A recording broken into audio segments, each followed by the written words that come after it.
Order! Order! You are an incorrigible delinquent at times. Behave yourself, man!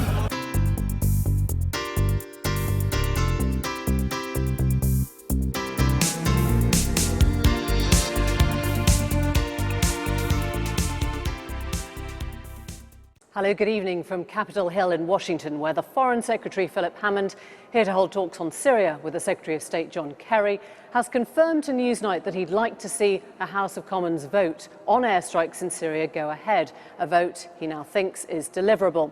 He said he believed airstrikes in Iraq had saved Baghdad from falling, but that the mission would need a local ground force of troops if the battle against ISIS were to be won. I asked him whether he believed the UK really had a foreign policy at all against ISIS, whether Putin was our enemy or our ally, and whether Britain monitored how Saudi Arabia used the £5.4 billion worth of weapons we sell to them. We'll hear from the Foreign Secretary in an extended interview in just a moment. But first, here's our diplomatic editor, Mark Urban.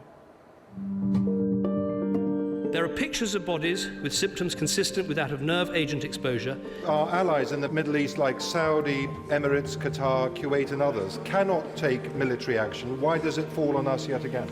To me, the biggest danger of escalation is if the world community, not just Britain, but America and others, stand back and do nothing. Because I think Assad will draw very clear conclusions from that. The ayes to the right, 272. The noes to the left, 285. The 2013 Syria vote was a turning point. The government tried and failed to get Parliament's backing for strikes against the Assad regime after chemical weapons were used. Before the vote, it seemed that, as in Libya, Britain might even draw a reluctant America into action. After it, the government struggled to find a policy. We encouraged people to take up rebellion against their dictators, but we then weren't prepared to arm them once they had done so. So in Syria is a classic case where we weren't quite prepared to go all the way through with the rhetorical and moral position that we took. And in that sense, we led people onto the punch. With the failure to secure parliamentary support, the US also stood back from bombing Assad. Britain then had to follow the American lead 15 months ago when operations against a different enemy, the self-declared Islamic State, started. I think it's become very clear that the approach that the coalition has decided to take is not going to have rapid effects. Now, there may be ways in which we can speed it up, but there are also ways in which ISIS are desperately trying to slow it down. So they use terror tactics, they use lots of vehicle-borne IEDs, but they also mine all the towns and cities that they operate in, which makes it very hard to move anywhere. America's offensive doesn't look capable of ensuring anything other than military stasis amid a diplomatic vacuum. So when Russia geared up for its intervention against the militants and in favour of the Assad regime, Britain finally had to come to terms with the death of any Arab Spring-type optimism on Syria. I think there was quite a lot of the Arab Spring, we're all going to be on the side of history, nothing could be worse than these dictators.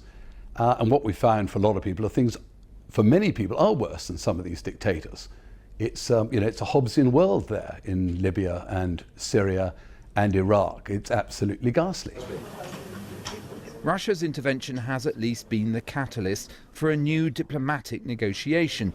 It started last month in Vienna, with the main foreign players trying to set the stage for Syrian peace talks. The UK at least was here, but does it know what it's trying to achieve now? In the end, you've got to get a transition out of the civil war in Syria for those parties who are going to be prepared to transition.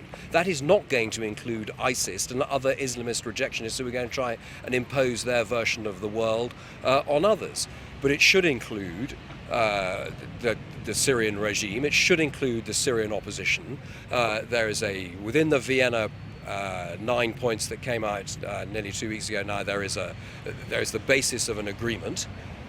Let's get to work on that track, and then the international community can then coalesce around our only common interest, which is the defeat of ISIS.